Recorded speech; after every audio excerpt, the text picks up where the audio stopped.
నమస్కారం NSTV news కి స్వాగతం. నా పేరు సంధ్య. ఇక వార్తల్లోని ముఖ్యాంశాల్ని చూద్దాం. గ్రామ స్థాయి నుంచి రాష్ట్ర స్థాయి వరకు ప్రతిభావంతులైన క్రీడాకారులను గుర్తించి వారికి అవకాశాలు కల్పించడమే సీఎం కప్ లక్ష్యం.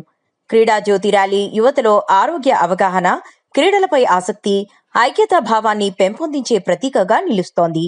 మొబైల్ ఫోన్లు, మత్తు పదార్థాల వైపు యువత ఆకర్షితమవుతున్న సమయంలో క్రీడలు వారిని సరైన దారిలో నడిపించే శక్తివంతమైన సాధనం.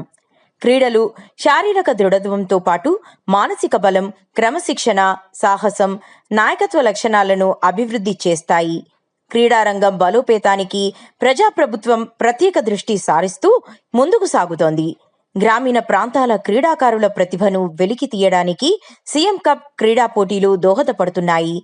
విద్యార్థులు, యువత మద్దును వదిలి మైదానాల వైపు రావాలని ఎమ్మెల్యే నాగరాజు పిలుపునిచ్చారు.